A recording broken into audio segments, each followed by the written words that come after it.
আসসালামু আলাইকুম। আপনারা সবাই কেমন আছেন? আশা করি আল্লাহর রহমতে আপনারা সবাই অনেক ভালো আছেন। আমরা আলহামদুলিল্লাহ অনেক ভালো আছি। চলে আসলাম আরও একটি নতুন ভিডিও নিয়ে। আশা করি পুরো ভিডিওটা জুড়ে আপনারা সবাই আমার সাথেই থাকবেন। ভিডিওটি না টেনে দেখার জন্য আপনাদের সবাইকে অনুরোধ করছি।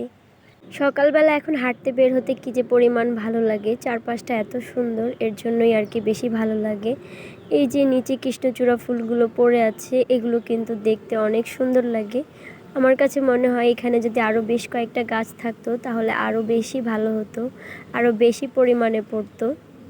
আজকে সকালবেলা এই যে মেয়েকে নিয়ে হাঁটতে বের হয়েছিলাম। আমার মেয়ে তো আর কি এগুলো দেখলে অনেক বেশি খুশি হয়, আর একবার যখন তাকে নিয়ে বাইরে বের হই সে কিন্তু মোটেও একবার রুমের মধ্যে যেতে চায় না, বাইরেই থাকতে চায়। অনেক কষ্ট করে তারপরে তাকে রুমে নিয়ে যেতে হয়। আর এই যে বাসার প্রায় সামনেই চলে এসেছি, এখন তো এখান থেকে তাকে রুমে মোটেও নেওয়া যাবে না, কারণ এখানেও আর কি অনেকগুলো ফুল পড়ে আছে। তো এগুলোকে সে কুড়িয়ে নিবে, তারপরে সে রুমে যাবে। এর আগে সে রুমে যাবেই না, এত বলছি যে চলো আমরা রুমে চলে যাই, সে কোনোভাবেই যেতে চাচ্ছে না। এই যে সে একা একা দাঁড়িয়ে রাগ করছে, কান্না করছে। তার ইচ্ছা হলো এগুলোকে এখান থেকে কুড়িয়ে তারপরে আর কি বাসায় নিয়ে খেলা করবে হাঁড়ি পাতিল দিয়ে। এর জন্যই আর কি রুমে একদমই যেতে চাচ্ছে না। পরে যাই হোক আমিও তার সাথে এখানে বসে রইলাম, আর এই যে সে আর কি ফুলগুলোকে কুড়িয়ে নিয়ে আসা শুরু করে দিয়েছে। খুব যে সাহস নিয়ে কুড়াচ্ছে তাও না, একবার কুড়ায় আবার হচ্ছে আমার দিকে তাকায় যে দেখে আমি কিছু বলি কি না। আমার এই ভিডিওগুলো কিন্তু অনেক দিন আগের, আসলে তো আগেই শেয়ার করার কথা ছিল কিন্তু শেয়ার করতে পারিনি। আমি আপনাদের কাছ থেকে একটা জিনিস জানতে চাই, সেটা হচ্ছে আপনারা কিভাবে মিউজিক ব্যবহার করেন ভিডিওতে। আমি তো দেখেছি মিউজিকটা ব্যবহার করলে আমার কপিরাইট চলে আসে। তো আপনারা আসলে কিভাবে মিউজিকের লাইসেন্সটা নিয়েছেন আর কিভাবে মিউজিকটা ব্যবহার করেন যে আপনাদের কোনো সমস্যা হয় না। মিউজিক দিলে কিন্তু ভিডিওটা শুনতে অনেক বেশি ভালো লাগে, দেখতেও কিন্তু ভালো লাগে। আবার এই যে আমি এখন অসুস্থ, চাইলে কিন্তু আমি মিউজিকটা দিয়ে পুরো ভিডিওটাই আপনাদের সাথে শেয়ার করতে পারতাম। আমার এই যে ভয়েসটা আজকে অনেক দিন ধরেই খারাপ, কোনোভাবেই ঠিক করতে পারছি না। তো এখন যদি আসলে আমি মিউজিক ব্যবহার করতাম তাহলে কিন্তু আমাকে একটু কম কথা বললেও হতো, বা না বললেও কিন্তু হতো। আমি আসলে এটাই জানতে চাই যে আপনারা কিভাবে লাইসেন্স নিয়ে আর কি মিউজিকটা ব্যবহার করেন, যেটার কারণে আপনাদের কোনো অসুবিধা হয় না। আমার অনেক দিন ধরে জানার ইচ্ছা ছিল, আসলে কোনোভাবেই জানতে পারছি না। ইউটিউব ঘেটে ঘুটে অনেক দেখেছি, সেখানে আসলে যেভাবে বলে সেভাবে কিন্তু করেও দেখেছি, তাতেও আমার হচ্ছে কপিরাইট চলে আসে। তো আপনারা যারা যারা আসলে মিউজিকটা ব্যবহার করছেন তারা যদি কেউ জেনে থাকেন যে কিভাবে ব্যবহার করলে কোনো রকম কপিরাইটের কোনো সমস্যা আসবে না, তাহলে কিন্তু আমাকে অবশ্যই কমেন্ট করে জানাবেন। এই যে এখানে কিন্তু দুপুরে রান্না শুরু হয়ে গিয়েছিল। তো এক পাশের চুলায় আর কি গরুর মাংস রান্না করা হবে, আর এখানে হচ্ছে মুরগিটা ভুনা করা হবে। তো এর জন্য কিন্তু মশলাগুলোকে এখানে কষিয়ে নেওয়া হচ্ছিল। আমি কখনো একা হাতে ক্যামেরা ধরে তারপরে কিন্তু ভিডিও নিইনি। আসলে ফোন যদি লম্বা করে নেওয়া হয় তাহলে কিন্তু ভিডিও করা যায়, কিন্তু ফোনটাকে আসলে ওইভাবে ধরলে আমি কখনোই পারি না একা একা ভিডিওটা করার জন্য। অনেক আপুকে, বিশেষ করে সালমা আপুকে তো দেখি উনি হাতে ধরেই আর কি ভিডিও করেন, স্ট্যান্ডে কম বসান। আমি তো সবসময় স্ট্যান্ডে বসাই, তো এখানে আসলে স্ট্যান্ডের সেরকম ব্যবস্থা নেই। যাও একটা ছিল আমার ভাইয়ের, আমার ভাই আবার সেটাকে একটু বেশি নাড়াচাড়া করে সেটার অবস্থা 12টা বাজিয়ে দিয়েছে। তো এবার আসলে ওটার মধ্যে রেখে আমি কোনোভাবেই কাজ করতে পারছি না।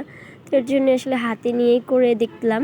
তো হাতে নিয়ে যে করছি আমার আসলে একা এই যে নাড়াচাড়া করতেও ভয় করছে যে পাতিল না পড়ে যায়, তারপরে হচ্ছে ক্যামেরাটা না হাত থেকে পড়ে যায়। তবে এই হাতে নিয়ে যখন ভিডিও করা হয় একটা সুবিধা কি, যে কোনো দিকে খুব সহজে আর কি ক্যামেরাটা নেওয়া যায়। স্ট্যান্ডে দাঁড় করালে দেখা যায় যে ওইখান থেকে খোলো, আবার হচ্ছে আরেক জায়গার জন্য সেট করো, তবে ওইভাবে আসলে ভিডিওটা দেখতে সুন্দর।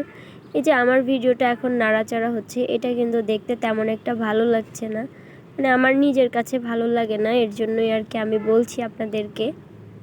মুরগির মাংসটাও কিন্তু কষানোর জন্য দিয়ে দেওয়া হয়েছে, আর এখানে হচ্ছে গরুর মাংসটাকে কষিয়ে নেওয়া হচ্ছিল। ভিডিওটা অনেক আগের দেখে এখন আমি যে কি বলবো আমি আসলে ভুলেই যাচ্ছি, বুঝেই উঠতে পারছি না। একে তো গলাতে একটু সমস্যা আছে, এর জন্য আসলে আমার মনে হচ্ছে কি আমার কথাগুলো একদম এলোমেলো হয়ে যাচ্ছে। তো এলোমেলো হয়ে গেলেও তো কিছু করার নেই, ভয়েসটা আমাকে দিতেই হবে। আপনারা প্লিজ এগুলোকে একটু ক্ষমার দৃষ্টিতে দেখবেন। আসলে আমি খুব চেষ্টা করছি আমার গলাটা ভালো করার জন্য, নর্মালভাবে আনার জন্য আসলে পারছি না। আপনারা অনেকে আমাকে কমেন্টে বলেছেন আমি হয়তো অনেক বেশি ঠান্ডা পানি খেয়েছিলাম। আসলে না, আমি অত একটা ঠান্ডা পানি খাই না। নর্মালি আমি ঠান্ডা পানি খাওয়ার থেকে অনেকটা সাবধানভাবে চলি। কিন্তু এবার আসলে এই যে গরম আর ঠান্ডা মিলিয়ে একটা মানে আসলে আমার বাবার বাড়িতে হয়েছে কি পুরো গ্রামের মতো। এখানে দিনের বেলা গরম, আবার রাতের বেলা একদম ঠান্ডা। তো রাতে এমন অবস্থা যে ফ্যান কমিয়ে তারপরে কাঁথা গায়ে দিয়ে ঘুমাতে হয়। তো এরকমটা করতে করতে আমার একদম ঠান্ডা লেগে গেছে। তো সেখান থেকে আমার গলাটাও অনেকটা বসে গেছে, আর গলা বসে গেছে আজকে মনে হয় 4-5 দিনও, মানে আমার জ্বর আর কি যতদিন ধরে ততদিন ধরেই আমার গলার এই অবস্থা। কোনোভাবেই আমি ঠিক করতে পারছি না আর কি। এই ভিডিওটা যেদিন আমি করেছিলাম তখন তো অনেক রোদ ছিল। তো সবার কাছেই আমি একটা ভিডিও দেখতেছিলাম যে আর কি সবাই রোদের তাপে রান্না করতেছে বা ডিম ভাজি করতেছে। তো আমিও ভেবেছিলাম যে আজকে আমার এই রান্নাগুলো হয়ে গেলে আমি ছাদে যাব, গিয়ে আর কি হচ্ছে ডিম ভাজবো, দেখি আমিও ডিম ভাজতে পারি কি না। ওই রান্নাগুলো তো হয়ে গিয়েছে। তো এখানে হচ্ছে অল্প পরিমাণে পোলাও রান্না করা হচ্ছে, সম্ভবত আধা কেজি চালের, এর বেশি না। ভাতও রান্না করা হয়েছে সাথে। পোলাও এই যেহেতু গরমের মধ্যে খাওয়া যায় না, তো সবার জন্য অল্প যাতে খেতে পারে, তো এর জন্যই আর কি নেওয়া। তো এখানে এই যে চালটাকে ভালো করে ভেজে নিচ্ছিলাম আমি আসলে এগুলো ভিডিওর জন্য করি। আর যতটুকু সময় যায় ততটুকু সময় আমার মাই রান্নাগুলো দেখে। আমার মা বলে আমাকে, রান্না করলে পুরোটাই কর, না করলে সর। এই আর কি অবস্থা। এই যে পোলাওতে পানিটা আমি দিয়েছি, দিয়ে দেখলাম একটা বলক চলে এসেছে। তারপরে আমি বলি যে আমি তাহলে ছাদে যাব এখন। তো বলে কি আচ্ছা আরেকটু পরে যাই, মানে আরেকটু পরে বলতে আমি কিন্তু অলরেডি কড়াইটা বসিয়ে দিয়ে আসছি, কারণ কড়াইটা তো গরম হতে অনেকটা সময় লাগবে। তো এদিকে বাসায় আবার হচ্ছে খাবারগুলোকে বেড়ে নেওয়া হচ্ছিলো, তো ওগুলো আর কি একটু ভিডিও করে নিচ্ছিলাম। এখানে কিন্তু সাদা ভাত পোলাও দুইটাই রাখা হয়েছে। তারপর হচ্ছে মাছ ছিল, মুরগি, তারপর হচ্ছে গরুর মাংস, এগুলো ছিল। তারপর এই যে ছাদে চলে আসছি, দেখেন সূর্যের কি তাপ, মানে পাতার আড়াল থেকে একটু সূর্যটাকে নিচ্ছিলাম শ্যুট। আমার ফোনটা এত গরম হয়ে গিয়েছিল, মানে ইদানিং তো ফোন আসলে দিনের বেলা সেরকম চালানো যায় না, বিশেষ করে দুপুরের সময়টাতে দেখবেন ফোন এত গরম হয়ে যায়। আপনি যদি ফোনটাকে কিছুক্ষণ অন রাখেন দেখবেন ফোন আরও বেশি গরম হয়ে গেছে। তো আর কি এই যে সূর্যের একটু ভিডিও করে তারপরে এই যে কড়াইটা হচ্ছে আমি যে অনেকক্ষণ আর কি দিয়ে গিয়েছিলাম আগে, সেটাই আর কি এখনও আছে। তো গরম হচ্ছিল, আমি অনেকক্ষণ ধরে ছাদে অপেক্ষা করছিলাম। পরে আমি কিন্তু আবার নিচেও চলে গিয়েছিলাম। একটা সময় আসলে আমি না ভুলে গিয়েছিলাম যে আমি তো ছাদের মধ্যে কড়াই দিয়ে আসছিলাম ডিম ভাজবো বলে।